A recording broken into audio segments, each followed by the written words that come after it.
Halo sahabat yang dikasihi Tuhan. Jika hati Anda merindukan lebih dari Tuhan, jika Anda haus akan hadirat dan kuasa Roh Kudus, Anda berada di tempat yang tepat. Sebelum kita masuk ke dalam kebenaran yang dalam hari ini, jika Anda belum subscribe, tolong klik tombol subscribe dan lonceng notifikasi. Ini akan sangat membantu kami untuk membagikan lebih banyak lagi air hidup bagi jiwa-jiwa yang haus. Sekarang, mari kita buka hati kita. Ada kerinduan yang terdalam di relung hati Anda, sebuah dahaga yang tak bisa dipuaskan oleh air duniawi, sebuah kelaparan yang tak terpenuhi oleh roti dari tanah. Anda menginginkan lebih dari Tuhan, Anda menginginkan Roh Kudus memenuhi setiap sudut jiwa yang kosong, Anda menginginkan kuasa yang mengubah nelayan menjadi rasul, yang membuat pengecut menjadi martir yang pemberani, yang membalikkan dunia melalui pria dan wanita biasa yang disentuh oleh api surgawi. Tetapi ada sesuatu yang menghalangi. Ada tembok tak kasat mata, dinding yang Anda bangun sendiri, kunci yang Anda genggam erat. Dan hari ini, dalam momen yang kudus ini, Tuhan ingin menunjukkan kepada Anda apa yang harus sirna sebelum Roh Kudus dapat memenuhi Anda sepenuhnya. Saya tidak bicara tentang formula ajaib. Saya tidak menawarkan jalan mudah. Saya membawa kebenaran yang membebaskan meski kadang terasa sakit. Karena Roh Kudus tidak datang untuk tinggal dalam bait yang kotor. Dia tidak berbagi ruang dengan apa yang menyinggung kekudusannya. Dia adalah kudus, sepenuhnya kudus. Bayangkan Nabi Yesaya. Saat ia mendapat penglihatan takhta Tuhan, ia melihat serafim berseru, "Kudus, kudus, kuduslah Tuhan semesta alam." Apa reaksi pertamanya? Bukan sukacita, bukan ketakutan biasa. Ia hancur luluh. Ia berseru, "Celakalah aku binasa, karena aku ini seorang yang najis bibir." Yesaya 6:5. Di sana terbuka suatu rahasia. Hadirat kekudusan Tuhan, segala yang tidak murni dalam diri kita terbuka jelas. Kita tak bisa bersembunyi. Cahayanya menyinari semua yang tersembunyi dalam bayang-bayang. Tapi, dengarlah baik-baik. Tuhan tidak membuka untuk mempermalukan. Ia membukakan untuk menyembuhkan. Ia menunjukkan luka untuk diobati. Lihatlah Yesaya. Terbang membawa bara api dari mezbah, menyentuh bibirnya dan berkata, "Lihat, ini telah menyentuh bibirmu. Kesalahanmu telah dihapus dan dosamu diampuni." Perhatikan urutannya. Pertama datang kesadaran akan kekudusan dan keberdosaan kita. Lalu datang penyucian. Dan hanya setelah itu datanglah panggilan. Siapakah yang akan kuutus? Dan Yesaya yang telah dimurnikan bisa menjawab, "Ini aku, utuslah aku." Inilah tatanan ilahi. Kita tidak bisa melompati tahapan, bisa menginginkan kuasa tanpa penyucian. Kita tidak bisa mendambakan urapan tanpa kesediaan untuk membiarkan segala hal yang menghambat aliran roh mati dalam hidup kita. Lalu, apa yang harus mati? Saya akan langsung pada intinya, karena jiwa Anda layak mendapat kebenaran seutuhnya. Mari kita masuk ke penghalang pertama yang paling mendasar. Penghalang pertama yang harus sirna itu berbahaya dan halus. Akar dari banyak kejatuhan, bahkan yang mengusir makhluk surgawi dari hadirat Allah. Inilah yang harus pertama-tama kita bereskan. Kesombongan rohani. Ya, kesombongan rohani. Ilusi mengerikan bahwa kita sudah tahu, bahwa kita sudah sampai, bahwa kita secara rohani lebih baik atau tinggi dari orang lain. Kesombongan inilah yang menutup pintu bagi Roh Kudus lebih cepat dari apapun. Karena Roh Kudus hanya berdiam dalam hati yang hancur dan rendah hati, dalam hati yang mengakui ketergantungan mutlak mereka pada Tuhan. Yesus memulai khotbah di bukit dengan kata-kata yang mendasar, "Berbahagialah orang yang miskin di hadapan Allah, karena merekalah yang empunya kerajaan sorga." Matius 5:3. Miskin di hadapan Allah, ini bukan tentang kemiskinan materi. Ini tentang mereka yang tidak memiliki apa-apa untuk dibanggakan secara rohani di hadapan Tuhan. Yang pura-pura rendah hati, bukan yang bermain sandiwara agama. Tetapi mereka yang sungguh-sungguh tahu, tanpa Tuhan, saya bukan apa-apa, tidak memiliki apa-apa, tidak mampu apa-apa. Inilah kemiskinan sejati yang menarik kekayaan surgawi. Pernahkah Anda mendapati diri sendiri menghakimi orang lain, memandang rendah mereka yang jatuh, merasa lebih baik karena Anda rajin beribadah, karena Anda setia memberi persembahan, karena Anda banyak hafal ayat. Hati-hati, ladang subur bagi kesombongan rohani, dan Roh Kudus tidak dapat memenuhi hati yang sudah penuh dengan diri sendiri. Tidak ada ruang lagi. Kesombongan memenuhi setiap tempat yang seharusnya menjadi milik Tuhan. Ingat perumpamaan tentang orang Farisi dan pemungut cukai. Orang Farisi itu berdiri di bait Allah berdoa. Dalam hatinya, perhatikan baik-baik, berdoa dalam hatinya sendiri. Karena ketika ada kesombongan, Anda sebenarnya tidak sedang berbicara dengan Tuhan. Berbicara dengan citra diri Anda yang sudah mengembang. Ia berdoa, "Ya Tuhan, aku mengucap syukur kepadamu, karena aku tidak sama seperti semua orang lain." Namun si pemungut cukai berdiri jauh, bahkan tak berani menengadah ke langit. Ia memukul dirinya dan berkata, "Ya Allah, kasihanilah aku orang berdosa ini." Dan Yesus menyatakan, orang inilah yang pulang ke rumahnya sebagai orang yang dibenarkan Allah. Lukas 18:9-14. Hati adalah pintu gerbang menuju hadirat Allah. Anda harus sampai pada titik akhir kekuatan diri sendiri. Anda harus mengakui bahwa semua kebajikan dan prestasi rohani Anda di hadapan kekudusan Tuhan hanyalah seperti kain kotor. Yesaya 64:6. Berhentilah mengandalkan jasa Anda, usaha Anda, atau kesalehan lahiriah Anda. Karena Roh Kudus tidak datang untuk menambahkan apa yang sudah Anda bangun. Ia datang untuk merobohkan dan membangun ulang dari nol. Inginkan Roh Kudus? Maka turunlah dari tumpuan kehormatan Anda. Lepaskan topeng agama Anda. Berhentilah mengukur spiritualitas dengan penggaris manusiawi. Datanglah seperti pengemis yang lapar, bukan seperti tamu undangan yang penting.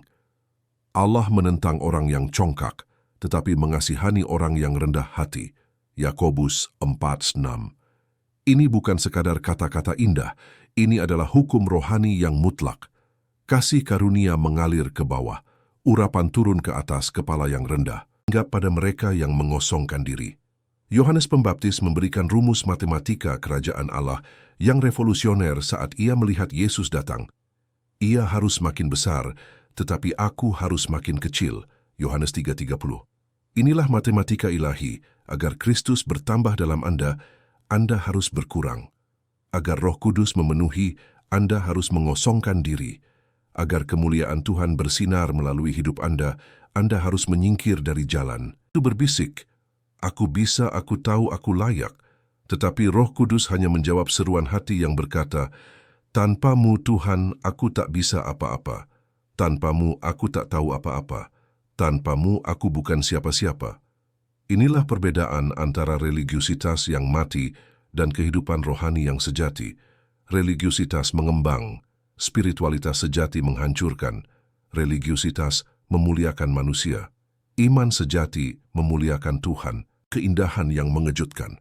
Ketika Anda mengosongkan diri dari kesombongan, ketika Anda turun ke lembah kerendahan hati, Anda akan menemukan bahwa Tuhan sudah menunggu Anda di sana. Karena Ia berdiam bersama orang yang remuk dan rendah hati. Yesaya 57:15. Tuhan yang Maha Tinggi itu justru mendekat pada yang merendahkan diri. Inilah penghalang pertama yang harus lenyap. Kesombongan harus mati hari ini, saat ini juga, sepenuhnya. Membereskan yang pertama, kita akan menemukan bahwa seringkali ada sesuatu yang mengikat yang tersisa. Sebuah penjara yang kita buat dengan tangan kita sendiri, yang menghalangi aliran kasih karunia. Setelah kita merendahkan hati di hadapan kekudusannya, kita seringkali menemukan sesuatu yang masih tersangkut di dalam ruang hati yang kini lebih kosong itu. Sesuatu yang berat, pahit, dan mengikat. Sebuah penjara yang kita bangun sendiri, dan justru kita yang mengunci pintunya dari dalam. Penghalang kedua yang harus dihancurkan sebelum Roh Kudus membanjiri hidup kita adalah ketidakmampuan untuk mengampuni. Tidak ada sumbatan rohani yang lebih merusak daripada ini. Tidak ada penjara yang lebih kejam. Karena ketika Anda tidak mengampuni, Anda tidak hanya mengurung orang yang menyakiti Anda mengurung diri sendiri. Anda menjadi budak dari kepahitan Anda sendiri, tidak dapat mengalir melalui hati yang terbelenggu oleh dendam. Yesus sangat jelas tentang hal ini. Dalam Matius 6:14-15, Ia berkata, Karena jikalau kamu mengampuni kesalahan orang, Bapamu yang di sorga akan mengampuni kamu juga. Tetapi jikalau kamu tidak mengampuni orang, Bapamu juga tidak akan mengampuni kesalahanmu. Tidak ada ambiguitas di sini. Tidak ada ruang untuk tawar-menawar. Pengampunan yang Anda terima terhubung langsung dengan pengampunan yang Anda berikan. Saya mengerti Anda telah disakiti. Pengkhianatan itu nyata. Ketidakadilan itu terjadi. Kata-kata yang melukai sangat dalam. Ditinggalkan itu sakit sampai ke tulang. Saya tidak memandang rendah rasa sakit Anda. Saya tidak berkata bahwa apa yang mereka lakukan dapat diterima. Saya berkata, memegang erat rasa sakit itu, memelihara kebencian itu, menyirami akar kepahitan itu, sedang menghancurkan Anda. Itu tidak melukai orang yang melukai Anda. Itu meracuni jiwa Anda sendiri. Peringatkan kita dalam Ibrani 12:15. Jagalah supaya jangan ada seorang pun menjauhkan diri dari kasih karunia Allah, agar jangan tumbuh akar pahit yang menimbulkan kerusuhan dan yang mencemarkan banyak orang. Akar kepahitan, perhatikan kata akar. Ini bukan sekadar perasaan dangkal. Ini sesuatu yang tertanam dalam, menyebar, dan mencemari segala sesuatu di sekitarnya. Di mana ada akar kepahitan, tidak ada ruang bagi akar iman, tidak ada ruang bagi buah roh. Anda perhatikan bahwa orang yang pahit tidak pernah bertumbuh secara rohani. Mereka mungkin rajin ke gereja, hafal Alkitab, bahkan melayani, tetapi ada kekeringan, kekerasan, ketiadaan kehidupan. Mengapa? Karena Roh Kudus adalah air hidup dan kepahitan adalah racun. Air dan racun tidak dapat bercampur. Anda tidak bisa minum dari mata air kehidupan sambil menggenggam cawan penuh dendam. Pikirkan tentang Yusuf. Oleh saudara-saudaranya sendiri, dikhianati oleh kepercayaan keluarga, dilempar ke sumur untuk mati, dijual sebagai budak, difitnah, dipenjara tanpa alasan, bertahun-tahun penderitaan yang tidak ia layak dapatkan. Jika ada orang yang punya hak untuk menyimpan dendam, itu adalah Yusuf. Jika saudara-saudaranya akhirnya berdiri di hadapannya, gemetar ketakutan, mengharapkan balas dendam, apa kata Yusuf? Memang kamu telah mereka-rekakan yang jahat terhadap aku, tetapi Allah telah mereka-rekakannya untuk kebaikan. Kejadian 50:20. Yusuf mengampuni, bukan karena yang mereka lakukan benar, bukan karena rasa sakitnya hilang, tetapi karena ia memilih untuk melihat tangan Tuhan di tempat orang lain, hanya melihat ketidakadilan manusia. Pengampunan itu, Yusuf dapat dipakai untuk menyelamatkan bangsa-bangsa. Seandainya ia menyimpan kepahitan, ia hanya akan menyelamatkan harga dirinya yang terluka dan kehilangan takdirnya. Pengampunan bukanlah perasaan, ia adalah keputusan. Anda tidak menunggu sampai ingin mengampuni. Anda memutuskan untuk mengampuni, bahkan ketika setiap serat dalam diri Anda berteriak meminta keadilan. Karena pengampunan bukan tentang orang lain layak menerimanya. Ini tentang kebebasan Anda. Tidak membiarkan orang yang melukai Anda terus mengendalikan hidup Anda melalui rasa sakit yang mereka tinggalkan. Yesus tergantung di kayu salib, memandang mereka yang menyalibkannya dan berkata, "Ya Bapa, ampunilah mereka, sebab mereka tidak tahu apa yang mereka perbuat." Lukas 23:34. Ia tidak menunggu mereka minta maaf. Ia tidak menunggu mereka layak. Di puncak penderitaan, di titik tertinggi ketidakadilan, ia mengampuni. Yesus sebagai Allah mengampuni seperti itu, siapakah kita untuk menahan pengampunan kita? Namun, dengarkan ini. Mengampuni bukan berarti mempercayai lagi dengan segera. Mengampuni bukan berarti kembali ke hubungan yang beracun. Mengampuni bukan berarti berpura-pura tidak ada yang terjadi. Pengampunan adalah melepaskan seseorang dari pengadilan pribadi Anda dan menyerahkan keadilan itu ke tangan Allah. Ini berkata, "Aku memilih untuk tidak membawa ini lagi. Aku melepaskanmu, karena kau layak, tetapi karena aku perlu bebas."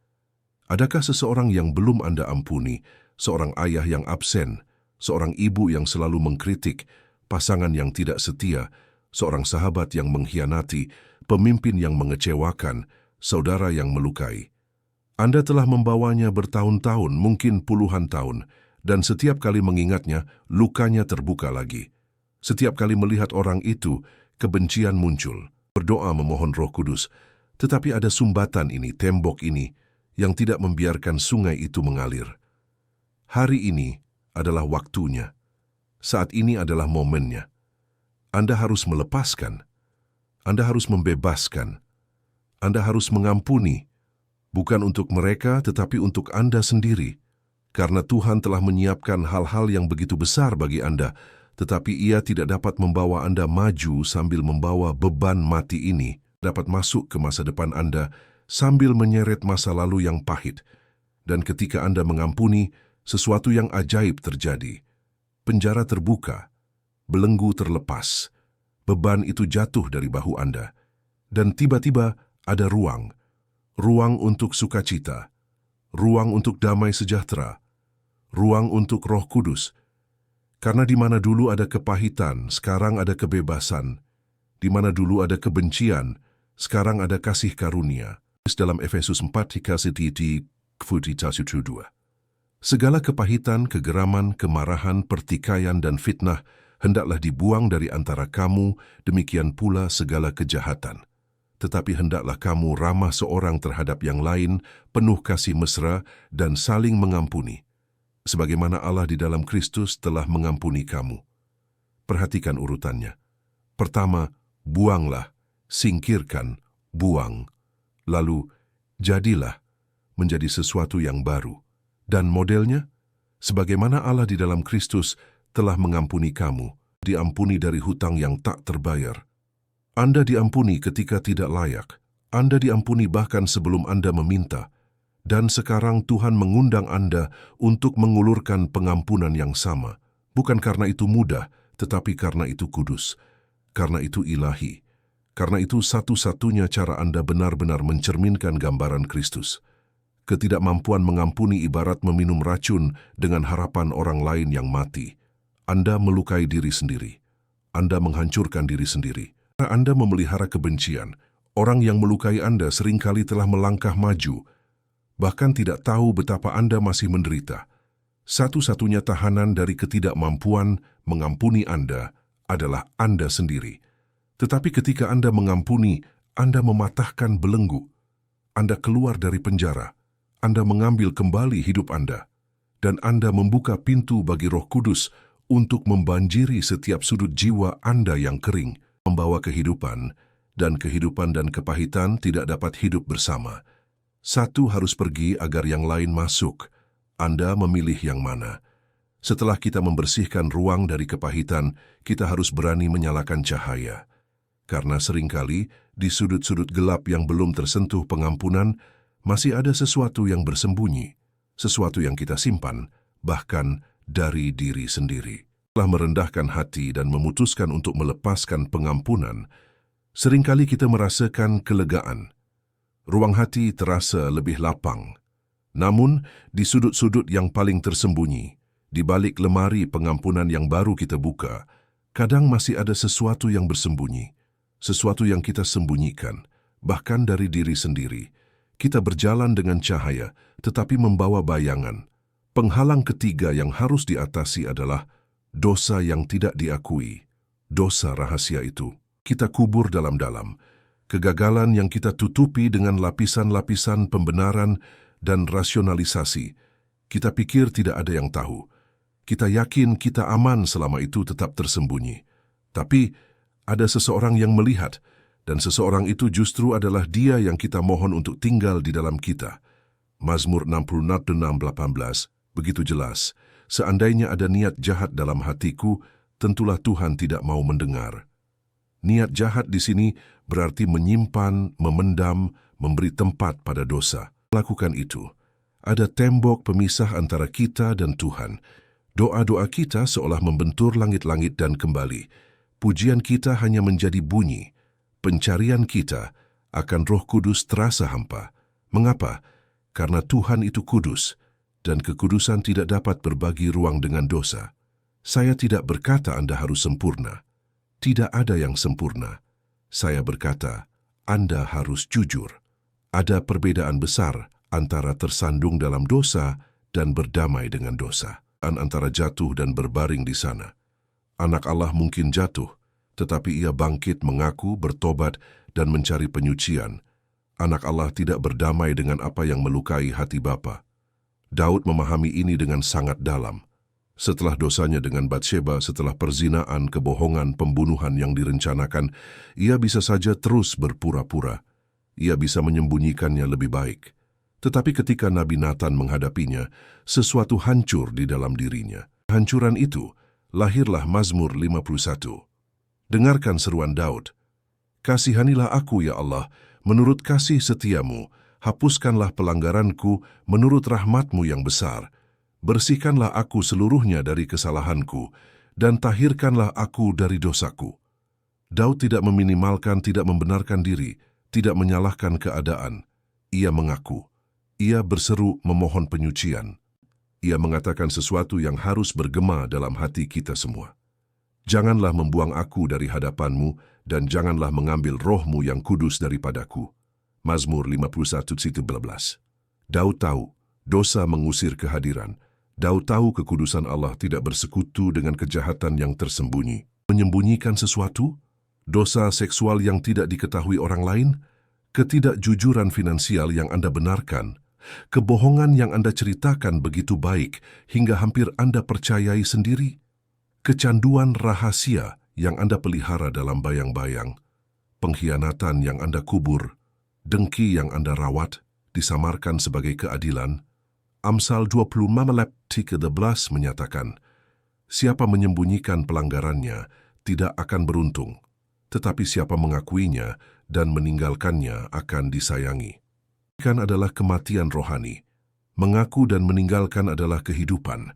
Tidak cukup hanya mengaku jika Anda terus mempraktikkannya. Tidak ada gunanya menangis di altar jika Anda kembali ke kubangan yang sama. Pertobatan sejati menghasilkan perubahan sejati. Yohanes, Rasul yang dikasihi, menulis, jika kita mengaku dosa kita, maka ia adalah setia dan adil, sehingga ia akan mengampuni segala dosa kita dan menyucikan kita dari segala kejahatan.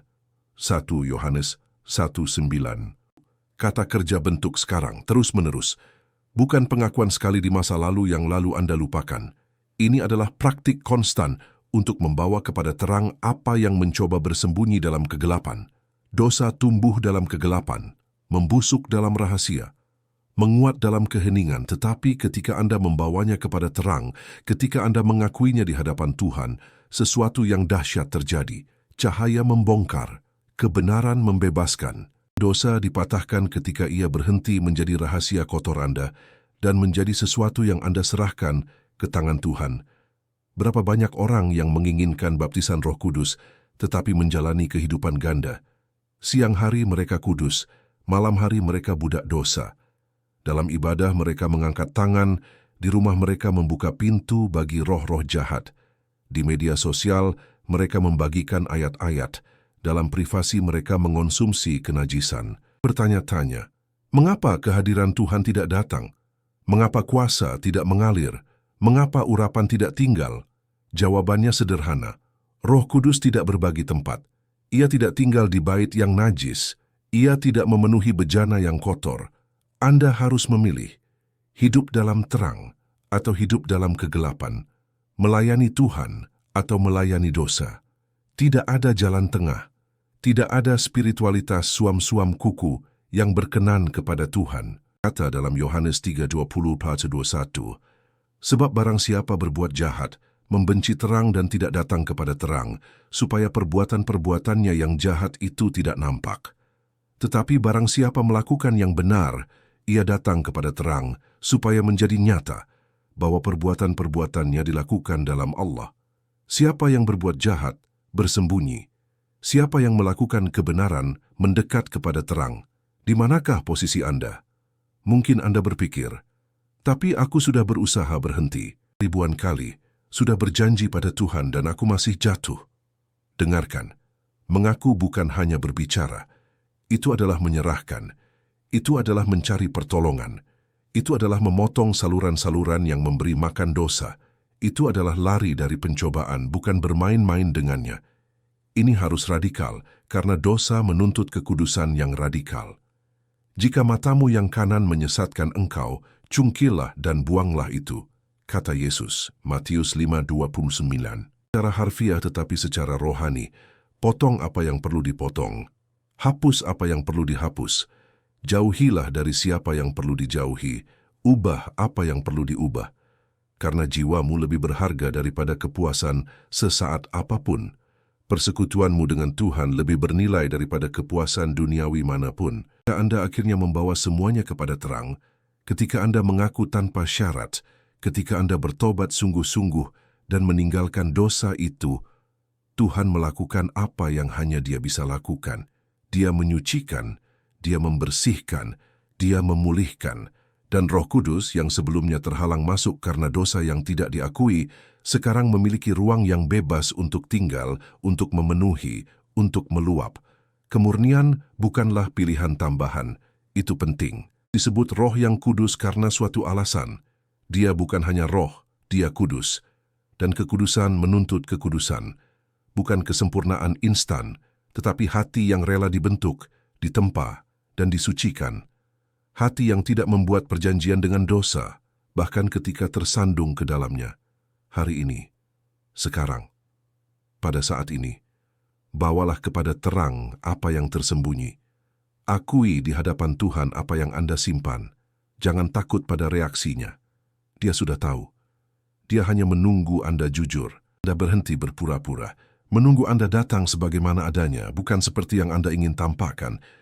Dan ketika Anda datang seperti itu, hancur, tetapi jujur, kotor, tetapi tulus, Dia akan membersihkan Anda, Dia akan menyucikan Anda, dan Dia akan memenuhi Anda dengan Roh Kudus-Nya. Setelah kita berani hidup dalam terang, langkah selanjutnya adalah memastikan bahwa kehendak kita selaras dengan jalannya. Penghalang lain yang halus, saat kita tahu apa yang Tuhan inginkan, tetapi kita memilih jalan kita sendiri. Ketika hidup kita mulai dibersihkan oleh terang kebenaran, suatu jalan baru terbuka di hadapan kita. Jalan itu adalah kehendak Tuhan. Namun di persimpangan ini, dua penghalang besar sering muncul dan saling berkaitan. Satu adalah pemberontakan halus dari kehendak kita sendiri, dan yang lain adalah tembok besar yang dibangun oleh perasaan kita yang paling primal. Hadapi keduanya. Bagian A. Ketaatan. Bahasa kasih yang sesungguhnya. Penghalang keempat adalah ketidaktaatan yang disengaja. Saya tidak berbicara tentang kelemahan manusiawi. Saya berbicara tentang pemberontakan yang sadar, tentang mengetahui kehendak Tuhan dan memilih untuk mengabaikannya. Mendengar apa yang Tuhan perintahkan, tetapi memutuskan melakukan sebaliknya. Mengetahui jalan yang benar, tetapi tetap mengambil jalan pintas yang salah. Dan tegas menyatakan, dan kami adalah saksi dari segala sesuatu itu, kami dan Roh Kudus yang dikaruniakan Allah kepada semua orang yang mentaati Dia. Kisah Para Rasul 5:32. Perhatikan itu. Kepada semua orang yang mentaati Dia. Bukan kepada yang hanya mendengar, bukan kepada yang setuju secara mental. Kepada yang mentaati, ketaatan adalah bahasa kasih sejati. Yesus berkata, "Jikalau kamu mengasihi Aku, kamu akan menuruti segala perintahku." Yohanes 14:15. Tidak rumit, jati menghasilkan ketaatan sejati. Adakah perintah Tuhan yang sedang Anda abaikan? Dia menyuruh mengampuni, dan Anda menolak. Dia menyuruh mengembalikan apa yang bukan hakmu, dan Anda pura-pura tidak dengar. Dia menyuruh menjauhi hubungan yang beracun, dan Anda tetap di sana. Dia menyuruh mencari rekonsiliasi, dan Anda memelihara perpecahan. Dia menyuruh setia dalam persembahan, dan Anda menawar-nawar dengan Tuhan.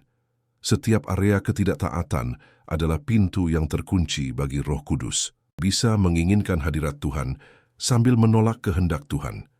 Tidak bekerja seperti itu. Pikirkan Saul, raja pertama Israel. Tuhan memberinya perintah yang jelas melalui Nabi Samuel, hancurkan orang Amalek sepenuhnya. Tetapi Saul taat sebagian. Ia menghancurkan yang tidak berharga dan menyimpan yang terbaik. Ketika Samuel menegurnya, Saul mencoba membenarkan diri. Itu untuk dikorbankan kepada Tuhan. Betapa ironisnya, tidak taat demi bisa mempersembahkan korban. Samuel menghancurkan. Apakah Tuhan lebih berkenan kepada korban bakaran dan korban sembelihan daripada kepada ketaatan? Sesungguhnya, ketaatan lebih baik daripada korban, sebab pendurhakaan adalah sama seperti dosa bertenung dan kedegilan adalah sama seperti menyembah berhala. 1 Samuel 15:22-23. Anda dengar? Pemberontakan itu seperti sihir. Kekerasan kepala itu seperti penyembahan berhala. Tahu kehendak Tuhan dan memilih kehendak sendiri, Anda sedang mempraktikkan penyembahan berhala. Anda menyembah diri sendiri, dan Tuhan tidak bisa mencurahkan rohnya atas berhala, bahkan jika berhala itu adalah diri Anda sendiri. Ketaatan sebagian adalah ketidaktaatan seutuhnya di mata Tuhan. Tidak ada gunanya taat di mana itu mudah dan tidak taat di mana itu mahal. Yesus mengisahkan dua anak. Satu berkata ya, tapi tidak pergi. Berkata tidak, tapi kemudian menyesal dan pergi. Manakah yang melakukan kehendak Bapa? Yang taat, bukan yang hanya berjanji. Matius 21:28-31. Ketaatan harus segera. Ketaatan yang ditunda adalah ketidaktaatan yang disamarkan. Ketika Tuhan berkata, bertindaklah. Jangan menunggu sampai nyaman. Tuhan tidak hanya tertarik pada hasil, Dia tertarik pada ketaatan. Mungkin Anda berpikir, tapi Tuhan tidak mengerti situasi sulitku. Oh, Dia mengerti. Lebih baik dari Anda. Karena itulah Dia memerintahkan, karena Dia melihat apa yang tidak Anda lihat. Ketaatan bukan tentang pengertian, ia tentang kepercayaan. Ia berkata, Tuhan, aku tidak melihat gambaran besarnya, tapi Engkau melihatnya. Aku tidak mengerti sekarang, tapi aku percaya padamu dan aku akan taat. Nuh membangun bahtera di tanah kering. Abraham mempersembahkan Ishak. Musa mengulurkan tongkat ke laut. Mereka semua taat tanpa mengerti sepenuhnya, dan mereka semua menyaksikan mujizat. Taatan, di sisi lain selalu membawa akibat. Selalu. Mungkin tidak hari ini, mungkin tidak besok, tapi benih ketidaktaatan selalu berbuah pahit. Bagian B. Iman, musuh bebuyutan ketakutan. Dan seringkali yang menghentikan kita dari taat adalah penghalang kelima.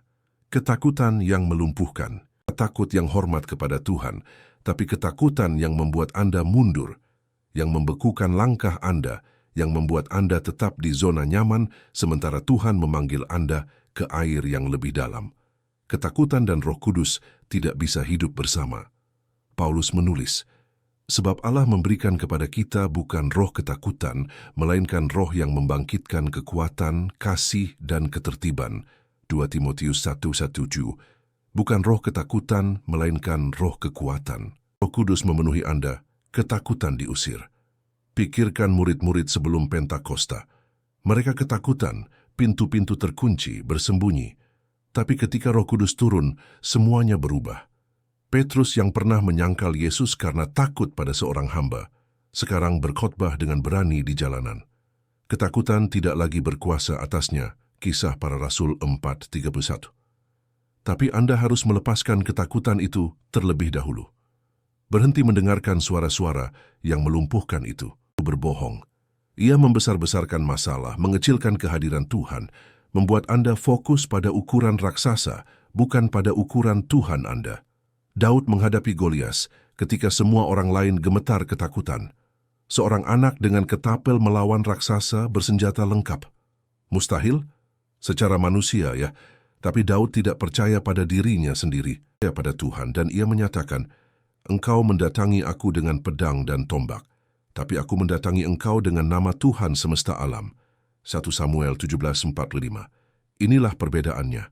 Ketakutan memandang keadaan. Iman memandang Tuhan, dan ketika Anda dipenuhi Roh Kudus, Anda tidak bisa lagi hidup dikuasai ketakutan, sebab roh yang ada di dalam kamu lebih besar daripada roh yang ada di dalam dunia. 1 Yohanes 4:4. Tapi Anda harus membuat pilihan-pilihan yang berani. Langkah iman, meski lutut gemetar, mengatakan ya pada Tuhan, bahkan ketika segalanya tampak tidak pasti.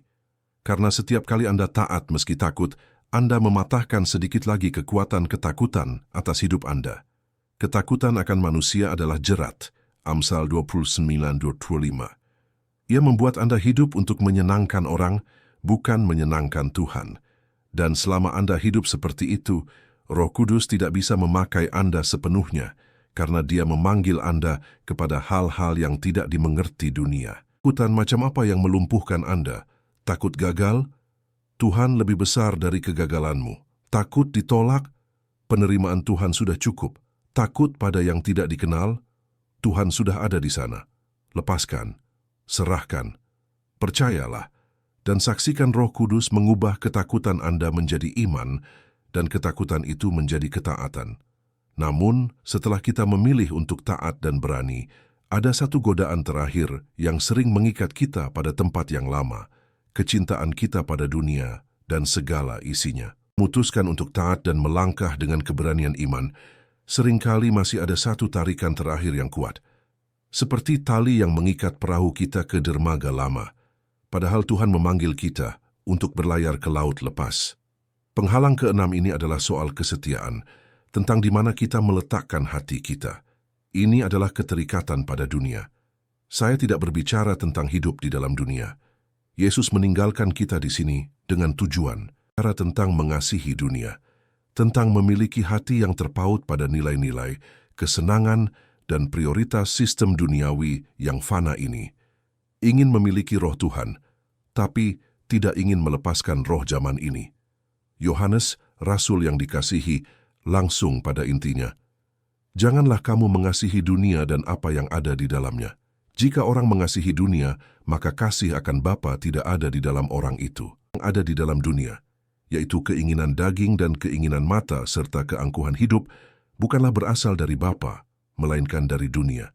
Dan dunia ini sedang lenyap dengan keinginannya, tetapi orang yang melakukan kehendak Allah tetap hidup selama-lamanya. 1 Yohanes 2:15-17. Anda dengar? Jika orang mengasihi dunia, maka kasih akan Bapa tidak ada di dalam orang itu. Tidak bisa ada keduanya. Atau hatimu milik Tuhan atau milik sistem dunia ini, hidup untuk yang kekal atau untuk yang sementara. Yesus berkata, tak seorang pun dapat mengabdi kepada dua tuan. Kamu tidak dapat mengabdi kepada Allah dan kepada Mamon, kekayaan. Matius 6:24. Jangan salah, keterikatan pada dunia bukan hanya tentang uang.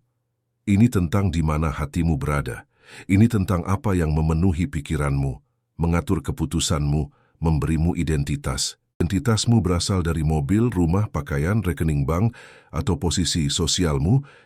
Anda terikat pada dunia, dan ikatan ini mencekik kehidupan rohani. Yesus menceritakan perumpamaan tentang penabur. Benih yang jatuh di semak duri tumbuh, tapi kemudian tercekik. Yesus menjelaskan, kekhawatiran dunia ini dan tipu daya kekayaan dan keinginan-keinginan akan hal yang lain masuklah menghimpit firman itu sehingga tidak berbuah. Markus 4:19. Tercekik. Tuhan, kehidupan rohani, pertumbuhan dalam kekudusan, semuanya tercekik oleh duri-duri keduniawian. Berapa banyak orang Kristen seperti ini, ingin bertumbuh tapi tercekik oleh kekhawatiran, ingin berdoa tapi pikiran penuh dengan urusan keuangan, ingin membaca Alkitab tapi waktu habis untuk media sosial, ingin mencari Tuhan tapi prioritas semuanya bersifat duniawi. Tanya, mengapa tidak ada buah? Mengapa tidak ada kuasa? Mengapa Roh Kudus terasa jauh?